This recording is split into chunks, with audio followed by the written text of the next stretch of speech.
নমস্কার বন্ধুরা, কিচেন ক্রামিক্সে সবাইকে স্বাগত জানিয়ে শুরু করছি আজকের রেসিপি।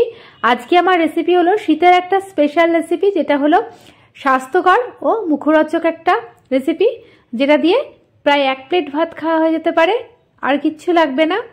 এটা হচ্ছে আলু বেগুন বড়ি দিয়ে ছোলার শাকের একটা রেসিপি। আর রেসিপিটি ভালো লাগলে লাইক কমেন্ট শেয়ার করার অনুরোধ থাকলো। পাশে থাকা বেল আইকনটি প্রেস করে সঙ্গে থাকবে নেক্সট রেসিপি দেখার জন্য। আর যারা আমার সঙ্গে আছে তাদেরকে অসংখ্য ধন্যবাদ। আমি এর জন্য 500 গ্রাম মতন ছোলার শাক নিয়ে নিয়েছি। এবার ছোলার শাকটাকে আমি ভালো করে বেছে নিচ্ছি, ডাঁটিগুলোকে আমি আলাদা করে নিচ্ছি। এবার আমি শাকগুলোকে ভালো করে ধুয়ে আমি একটু কুচিয়ে নেবো, জিরি করে কুচিয়ে নেবো। যত বেশি কোচানো হবে এটা একটু বেশি মজবে। আর নিয়ে নিয়েছি বড়ি, আর একটা আলু কেটে নিয়েছি, লঙ্কা, শুকনো লঙ্কা, আর কালো জিরে, আর বেগুন। এবার আমি ওভেনে একটা কড়াই বসিয়ে দিচ্ছি। কড়াইটা গরম হলে দিয়ে দিচ্ছি একটু সর্ষের তেল। তেলটা গরম হলে আমি তেলটাকে ভালো করে নেড়ে চেড়ে নিচ্ছি।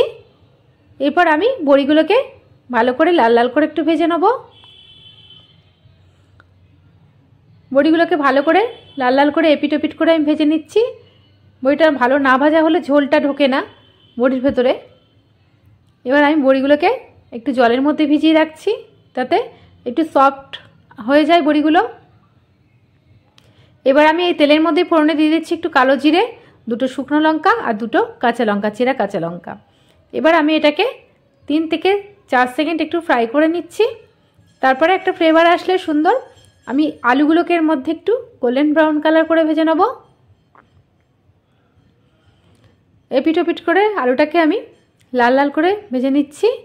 আর এর মধ্যে দিয়ে দিচ্ছি যে গোটা বেগুনটা আমি কেটে রেখেছিলাম, সেটা দিয়ে আলু বেগুনটাকে আমি ভালো করে 3 থেকে 4 মিনিট আমি একটু ফ্রাই করে নিচ্ছি। আর ওপর থেকে দিয়ে দিচ্ছি একটু স্বাদ মতন লবণ, আর দিয়ে দিচ্ছি 1 চামচ মতন হলুদ গুঁড়ো।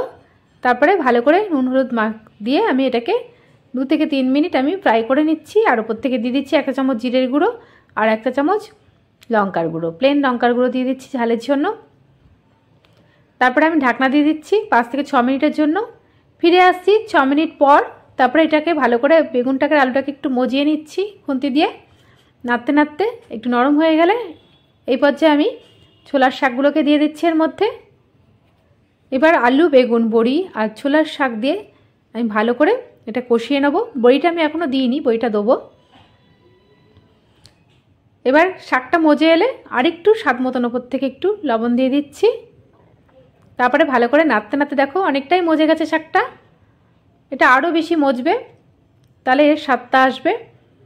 এখন আমি এর মধ্যে দিয়ে দেবো ভেজে রাখা সেই বড়িগুলোকে আমি একটু ভেঙে ভেঙে দিচ্ছি, তাতে খুব স্বাদ আসে, শাকের একটা আলাদা একটা ফ্লেভারও আসে, আর খেতেও খুব সুস্বাদু হয়। তারপরে বড়িটাকে ভালো করে আমি এর সঙ্গে মিশিয়ে নিচ্ছি। ভালো করে নাড়তে নাড়তে আমি মিশিয়ে নিলাম। আর একটু সেই জলটা, বড়ির জলটা আমি দিয়ে দিচ্ছি এর মধ্যে, সেদ্ধ হওয়ার জন্য একটু জল দিয়ে দিলাম।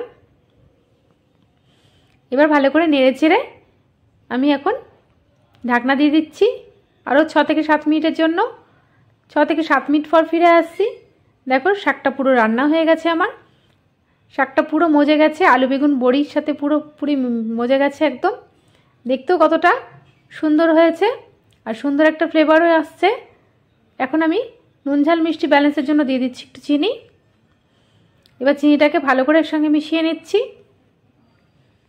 আর নামানোর আগে দিয়ে দেবো একটুখানি ঘি। ঘিটা তোমরা স্কিপ করতে পারো। ঘিটাকে ভালো করে নেড়ে চেড়ে নিচ্ছি এর মধ্যে। তারপরে আমি এটাকে সার্ভ করে নেব। এটা গরম গরম ভাতের সাথে খুবই ভালো লাগে। আমি 5 মিনিট স্ট্যান্ডিং টাইমে রেখে এবার আমি একটা প্লেটের মধ্যে এটাকে সার্ভ করে নিচ্ছি। দেখতেই পাচ্ছ কতটা লোভনীয় হয়েছে। এটা দিয়েই 1 প্লেট ভাত খাওয়া হয়ে যাবে, আর কিচ্ছুই লাগবে না। তোমরা অবশ্যই বাড়িতে একবার ট্রাই করবে। তোমরা অবশ্যই এটা বাড়িতে করেই থাকো। আমি যেভাবে করলাম সেটা তোমাদের সাথে শেয়ার করলাম।